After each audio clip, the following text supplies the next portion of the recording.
Real express में आप सबका बहुत स्वागत है। मैं नदीम अहमद शेख। क्या होंगे आगामी लोकसभा चुनाव के मुद्दे? आज के ये सबसे ज्यादा चर्चा में रहने वाले सवाल हैं। क्या महंगाई, बेरोजगारी, किसान आंदोलन और युवाओं की बढ़ती नाराजगी इस बार मोदी सरकार को लोकसभा चुनाव में झटका दे सकती है? या फिर राम मंदिर, धार्मिक तुष्टीकरण और हिंदुत्व की राजनीति एक बार फिर से मोदी को देश की सत्ता तक पहुंचाएगी? गौरतलब है कि लोकसभा चुनाव नजदीक आ चुका है और तमाम राजनीतिक पार्टियां लोकसभा चुनाव की तैयारियों में जुट चुकी हैं। इंडिया गठबंधन में शामिल अलग अलग पार्टियां और कांग्रेस के बीच लगभग हर राज्य में सहमति बनती दिखाई पड़ रही है। उत्तर प्रदेश से लेकर पंजाब और दिल्ली तक इंडिया गठबंधन में शामिल पार्टियों के बीच सीट शेयरिंग का मसला भी हल हो चुका है।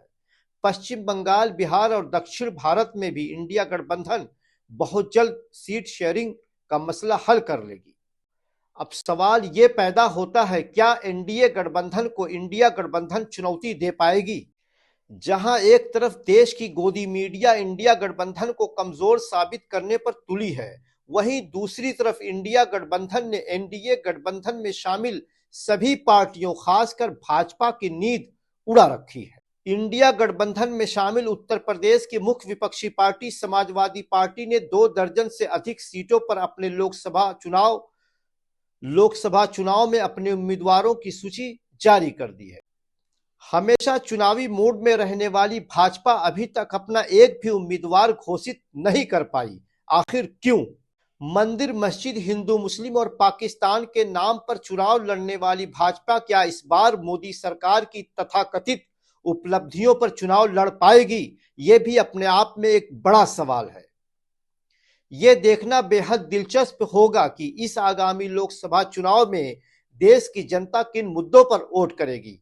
यह भी सवाल है अपने आप में। लोकसभा चुनाव के मद्देनजर तमाम पार्टियों ने कमर कस ली है, लेकिन अगर हम बात करें इंडिया और एनडीए की, तो इंडिया गठबंधन अभी भी एनडीए से आगे नजर आ रहा है। इंडिया गठबंधन की पार्टियों ने अपने कुछ उम्मीदवारों के नाम घोषित कर दिए हैं, लेकिन एनडीए में अभी इस तरह की कोई चर्चा नहीं हुई। ना ही भारतीय जनता पार्टी, ना ही उसकी दूसरी किसी सहयोगी ने अभी तक एक भी उम्मीदवार के नाम नहीं दिए। लेकिन अगर हम गोदी मीडिया की बात करें तो गोदी मीडिया हमेशा इंडिया गठबंधन यानी कि विपक्ष की ही खामियों को तलाश करता आ रहा है और इस बार भी वो विपक्ष में की कमियों को तलाश कर रहा है। जबकि किसी एक गोदी पत्रकार ने एनडीए से यह नहीं पूछा कि अभी तक आप उम्मीदवारों को चयन करने में इतनी देरी क्यों कर रहे हैं। अगर इंडिया गठबंधन में सीट शेयरिंग में देरी हो रही थी तो तमाम सवाल निकल रहे थे, लेकिन एनडीए से सवाल पूछने के लिए किसी के पास ना तो सवाल है। अगर मैं कहूं कि उनके मुंह में दही जम जाती है तो शायद गलत नहीं होगा। हालांकि अब चुनाव में ज्यादा वक्त बाकी नहीं है। कुछ ही दिनों के बाद नतीजे भी हमारे सामने होंगे और देश की जनता किस पर अपना भरोसा जताती है ये भी हमारे सामने होगा। इसी के साथ मैं अपनी बात को खत्म करता हूं। अगर मेरी ये वीडियो आपको पसंद आई हो तो लाइक शेयर करिएगा और अगर आपको अपनी राय देनी हो तो कमेंट करके अपनी राय भी जरूर दीजिएगा। धन्यवाद।